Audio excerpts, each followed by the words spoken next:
Hola amigos y amigas de Savants, este es el Realme 10 y es ya la quinta generación que pruebo de esta serie de Realme X que ha ido sacando año tras año la compañía y que a mí personalmente siempre me han parecido dispositivos que a nivel de la gama de precio en la que se encontraban eran muy interesantes. Este Realme 10 tiene también cosas muy interesantes, tienes que saber por cierto, una de las cosas más curiosas es que no han sacado más versiones. Tan solo nos encontramos, al menos en el mercado español, el Realme 10 y ya está con versión de 8 GB de RAM y 128 y su precio es de menos de 230 euros de precio de lanzamiento, lo cual ya te pone un poco en contexto de qué gama estamos hablando, una gama base de entrada, un dispositivo de gama media tirando a baja, con eso sí una pantalla AMOLED de 90 Hz que sumado también a ese procesador, el Helio G99 que incorpora, son los puntos más interesantes que puede tener, aparte NFC, etcétera, etcétera. Esto no es una review, te voy a contar los puntos que más me han gustado y menos después de ya varios días probándolo. Comenzamos.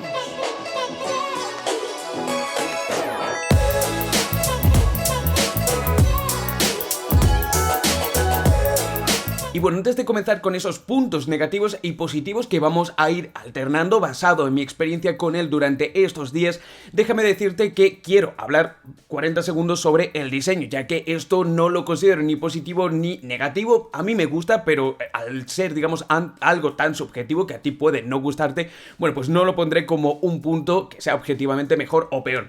Aquí veis la parte trasera degradado, un degradado que es completamente de plástico, una trasera en la que se quedan las huellas, la verdad no tanto como en otros dispositivos, pero me gusta a mí personalmente que las marcas incorporen fórmulas que no hagan que, bueno, pues al tocarlo demasiado se quede tan sucio, ¿no? No es excesivo en este dispositivo, pero bueno, os lo comento. Tenemos esos dos módulos circulares de cámara bastante grande y me ha sorprendido que es bastante ligero. Estamos hablando de un dispositivo de 170 gramos. Es pequeñito, entre comillas, o al menos en los estándares de a día de hoy podríamos decir que es pequeñito porque tiene una pantalla de 6,4 pulgadas AMOLED de la que ahora vamos a hablar en uno de los puntos positivos, pero lo único que más puede llamar un poquito la atención de aquí es que en la parte de abajo quizás nos encontramos un marco un poquito grande, pero como os digo, bueno, un poquito, quiero decir, llama la atención como no está tan apurado, como más o menos es la tendencia a la gama media en 2023, pero tampoco es nada exagerado, simplemente por comentar. Y mirad, ya por último a destacar esto que me ha gustado mucho, el detalle en el canto derecho nos encontramos el botón de subir y bajar volumen, también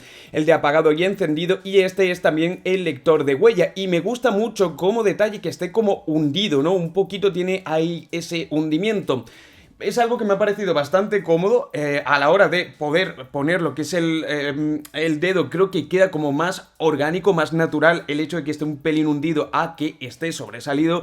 No sé, es algo que me ha llamado la atención y por eso quería destacarlo. Y bueno, comenzamos con una de cal y otra de arena, punto positivo y punto negativo, destacando uno positivo, que es la simplificación del catálogo de Realme. Esto personalmente me gusta porque en un mercado tan saturado donde hay tantos dispositivos tan parecidos, que Realme haya sacado o haya tenido la decisión de tan solo sacar un modelo aquí, al menos en España, me parece muy positivo. Es un dispositivo que tiene no solo una versión en cuanto a que no hay un modelo Pro, un modelo Pro Plus, un modelo S, etcétera, etcétera, que al final hace complicar muchísimas las cosas, de verdad. O sea, me parece que es uno de los puntos más negativos a día de hoy cuando nos ponemos a buscar cualquier producto.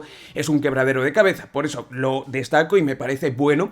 No es solo esto, sino que solo han sacado una versión de este Realme 10, el que tiene 8 GB de RAM, bastante correcto, además ampliable hasta 16 usando la memoria interna, que en el caso, como os decía, tan solo hay una versión y es de 128 GB de almacenamiento interno.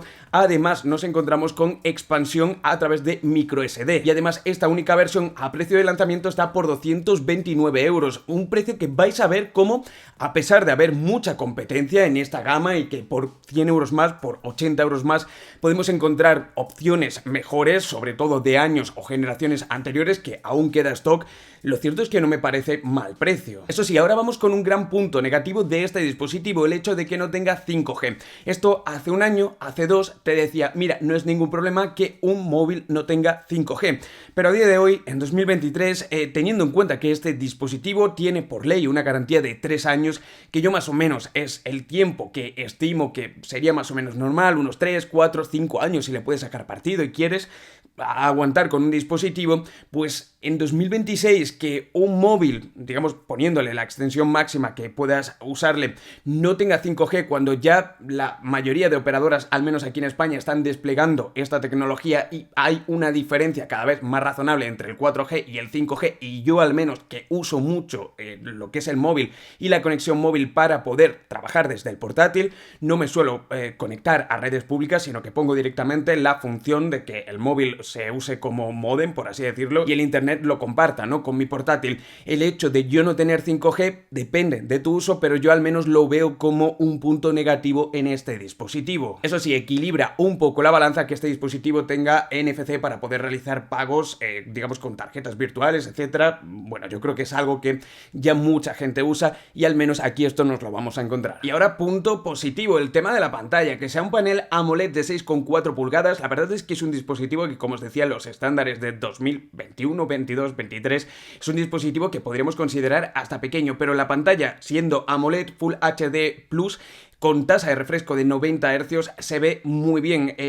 Si tienes dudas de, oye, ¿por qué se destaca el hecho del AMOLED respecto al IPS, al LCD? Los otros tipos de paneles que normalmente incluyen los dispositivos de más gama media, gama baja, sobre todo gama media de hace un par de años, lo malo que tienen es que tienen menos ángulos de visión, es decir, que si lo vemos desde diferentes perspectivas, vemos sombras, aparecen sombras, no tienen tampoco tanto brillo, y además lo que son los colores no los hacen tan vivos, tan bonitos, ¿no?, de ver. Por eso las pantallas AMOLED suelen ser mejores o se suelen destacar, y además la eficiencia energética de este tipo de dispositivos con una pantalla AMOLED es superior, lo que, unido a la propia batería, ahora vamos a hablar de esto, hace que sea un dispositivo que tiene una autonomía bastante grande. Y ahora toca hablar de un punto curioso, negativo y positivo a la vez. Para mí más positivo, pero sé que para mucha gente negativo. Ahora te digo por qué. Este es el Antutu Benchmark, una aplicación que, digamos, se encarga de poner una puntuación al rendimiento del dispositivo. En este caso tenemos 385.758 puntos. Esto es relativo, digamos que los benchmark, que son esos test sintéticos que se encargan de medir el rendimiento, no lo son todos, no son una verdad absoluta, pero la puntuación que tiene este dispositivo, teniendo en cuenta su precio, es bastante buena. Esto es el mejor punto, es un procesador muy sólido que yo ya he probado en otras circunstancias, y aunque no me gustó nada la Redmi Pad, al final me di cuenta que era casi más la poca optimización que había puesto Xiaomi en esa tableta, porque luego lo probé en un Poco M5, este mismo procesador, que es un procesador muy nuevo, tiene apenas unos 6-7 meses, y funcionaba bastante bien. Y aquí me he encontrado lo mismo, se puede jugar perfectamente al Call of Duty, a juegos, digamos, los más jugados de la Play Store, y además con buenos gráficos. Obviamente baja esos gráficos para no pedir tantos recursos a este móvil, pero juegos como el Genshin Impact, a una calidad gráfica media, lo puede jugar bien y podemos disfrutar en él. Es un dispositivo que no nos va a ir corto en rendimiento, pero tenemos que tener en cuenta que el hecho de tener aquí un MediaTek Helio G99 lo que significa es que no va a ser tan personalizable, y este es el punto por el que no a mucha gente le gusta, porque no es tan sencillo meterle una ROM personalizada si no queremos estar con Realme UI, que es el sistema operativo, la capa de personalización que monta por encima de Android 12 en este caso, porque todavía no ha recibido Android 13. De hecho, mirad, aquí tengo pendiente de descargar la nueva versión de Realme UI 3.0 y aparece por aquí que es Android 12 todavía. En algún momento le llegará Android 13. De hecho, como os digo, este dispositivo tiene que tener actualizaciones para unos 3 años, que es lo que le dura la garantía aproximadamente, y Realme además es una empresa que cumple en este sentido, pero todavía no le ha llegado. Y bueno, si quieres meterle cualquier sistema operativo modificado, por así decirlo, en un dispositivo que tenga un procesador MediaTek, por cómo funciona la estructura, la arquitectura del propio procesador, es más difícil que meterlo a un procesador de Qualcomm. Entonces, por eso no a la gente a la que le gusta personalizar sus dispositivos a tope con ROMs customizables y tal, tienes que tener en cuenta que esto es una barrera, pero si no te quieres meter en eso, pues tampoco deberías preocuparte mucho por esto. De hecho, casi es mejor que haya metido un G99 porque es un procesador, como te digo, sólido, potente y que además nos permite que tengamos un dispositivo barato. Y dos auténticos puntazos positivos. Por aquí nos encontramos un jack de conexión de audio 3.5, si a la cámara le da por enfocar en algún momento, que está un poco perezosa, sobre todo porque no hay muy buena iluminación, digamos, aquí enfocando al frente. Veis aquí cómo está el jack de 3.5, bueno, aprovecho para deciros que este es el USB tipo C y aquí el altavoz. Y por el otro lado, en el canto izquierdo, nos encontramos también con un slot para meter o 2 tarjetas SIM, o también tenemos la posibilidad de meter y expandir la memoria hasta 1 TB a través de una microSD, que vayan ahí las imágenes, las fotos, los vídeos que vayamos grabando, algunas aplicaciones incluso también la podemos poner ahí. Y bueno, lo cierto es que estos son 2 puntos bastante favorables, sobre todo en un entorno y en una tendencia donde cada vez las marcas son más reacias a meter la expansión a través de microSD y también un jack de 3.5. Y mirad, en este siguiente punto, que lo pongo como negativo, vais a ver cómo realmente he ido casi a matar, ¿no? Y digamos, para ser lo más crítico posible con este dispositivo, y ha costado incluso ver tantos puntos negativos. Y vais a ver por qué os digo esto. La carga que tiene este dispositivo es de 33 vatios. No es una carga excesivamente rápida. La verdad es que acostumbrado a cargas superiores, se hace lenta el hecho de que tengamos que esperar en torno a 1 hora y poco para cargar los 5000 mAh que tiene esta batería. Una batería enorme, muy grande, que además, unido al hecho, como os decía, que tiene una pantalla de 6,4 pulgadas y que es AMOLED, es una cifra que nos permite al final estar jugando con él, estar viendo contenido con él. Realme nos dice, nos da una cifra que son 9 horas jugando al PUBG de manera ininterrumpida sin tener que cargarlo. Yo no me he puesto a hacer esta prueba, pero por el día a día que he tenido, al final me he encontrado como es un dispositivo con el que podemos estar casi un día y pico sin tener que cargarlo. ¿Pero por qué digo que es negativo? Bueno, pues porque Realme al final es una marca que lleva ya un tiempo haciendo gala de sus capacidades de carga. Entonces, el que nos hubiéramos encontrado aquí con un dispositivo de 230 euros, con una carga rápida, por ejemplo, de 67 vatios, el doble que esta, bueno, hubiera sido ya un puntazo. De todas maneras, 33 vatios... podría ser todavía considerada rápida, y como punto de referencia deciros que ese Poco M5, que tiene también este procesador y que no cuesta mucho más barato que este, tiene una carga rápida de 18 vatios, por lo tanto sí es rápida, pero me hubiera gustado ver un poquito más. Y bueno, algo que sinceramente no sé si en sí es positivo o negativo es el sensor principal de este dispositivo, y os digo justo eso porque es un sensor de 50 megapíxeles y como curiosidad es el mismo sensor que incorpora el Xiaomi 13 Pro, tanto en la cámara gran angular como en el telefoto. Es un sensor de Samsung, un S5K-JN1, y te digo que no sé si es negativo o positivo en el sentido de, o sea, para mí completamente neutro, porque no espero que este dispositivo haga grandes fotos. No me ha sorprendido en este sentido, pero tampoco me ha sorprendido para mal. Entonces es un sensor que estáis viendo ahí algunas imágenes que he tomado en pocas condiciones o con condiciones de poca luz, con mejores condiciones. Punto quizás más negativo, el hecho de que no graba en más de 1080 puntos, además 1080 puntos, 30 fotogramas por segundo, y en la parte frontal nos encontramos con un sensor OmniVision OV16A1Q. Estás viendo ahí algunas imágenes, lo mismo, en condiciones un poquito más oscuras, un poquito más luminosas. No esperaba grandes cosas, tampoco me lo he encontrado. Y mirad, algo que me di cuenta de que me gusta bastante desde hace un tiempo, sobre todo cuando estuve probando muy a fondo el GT2 Pro hace cuestión de un año, que lo tuve como móvil mío prácticamente 2 meses, y me encantó, vamos, lo cambié porque básicamente iba probando otros, no porque no me gustara, de hecho me gustó bastante, y es un móvil que recomiendo un montón. Pero Realme UI es una capa de personalización que creo que está muy bien hecha, y de hecho no es por comparar, pero creo que es mejor que la de Xiaomi con MIUI sin que tenga tanta fama. Eso sí, tiene más o menos la misma cosa que me molesta un poco, que es el hecho de todas las aplicaciones que tiene preinstaladas. Todas esas, ¿vale? Ninguna de estas las he instalado yo, ¿vale? Que tengamos arriba el tema de los archivos y tal, y que algunas, pues, sean interesantes, como el propio Spotify, quien a día de hoy, bueno, habrá gente, ¿no? Pero quien a día de hoy no le mete Spotify, pero no entiendo muy bien por qué me tienen que meter aplicaciones cuando yo, al final, no voy a usar todas estas. Por ejemplo, la de Booking, la de Facebook y tal, pues ya si quiero meterla, pues la meteré, pero a priori no son aplicaciones que yo tenga instalada directamente en el dispositivo.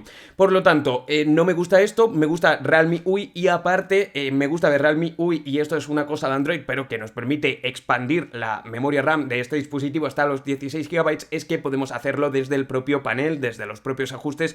Podemos poner que una parte dedicada a lo que es la propia memoria interna vaya a la RAM. Punto positivo, por cierto, también el sensor de proximidad. Esto ya obligatorio probarlo en todos los dispositivos, y más de esta gama después de que Xiaomi la cagara tanto. Os recuerdo, por cierto, que en el X5 de Poco, que probé hace poco, nunca mejor dicho, o bueno, valga la redundancia, sí que estaba ya resuelto. Parece que en este 2023 Xiaomi también lo ha resuelto, pero bueno, me gusta decirlo porque muchos me lo preguntáis en este tipo de dispositivos. Oye, el sensor de proximidad, ¿cómo funciona? Pues funciona bien, además funciona bien en esta circunstancia, ¿no? Que el de Xiaomi, por ejemplo, era completamente nulo en generaciones anteriores, pasándole la mano a cualquier objeto si lo teníamos en horizontal. Y creedme lo que os decía, me he puesto a escudriñar a fondo este dispositivo y teniendo en cuenta que cuesta menos de 230 euros, me gustaría hacer más largo el vídeo en el sentido de sacarle más cosas, hablar de más cosas, pero no puedo ponerle más puntos negativos ni tampoco más positivos a un dispositivo que tiene este precio, que por supuesto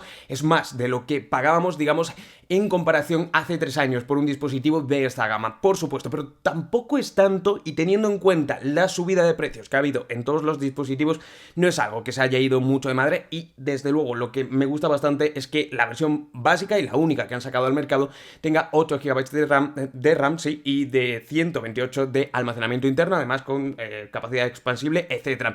Dime tú qué piensas, si lo tienes, si lo quieres comprar, si crees que son mejores cualquier otra opción, que por supuesto por 100 euros, como te decía desde el principio del vídeo, te puedes encontrar dispositivos mucho mejores y hay en stock de generaciones anteriores, de 1, 2, pongamos por ejemplo el Poco F3 o el propio Realme GT2, no está sin Pro, no está muchísimo más caro que este, pero si tienes un presupuesto de menos de 230 euros, 250, oye, es una muy buena opción, la verdad. Déjame aquí abajo lo que pienses, tus comentarios, tus opiniones, te agradecería como siempre un montón, un me gusta para ayudar a que este vídeo llegue a más personas. Un abrazo y nos vemos en el próximo vídeo.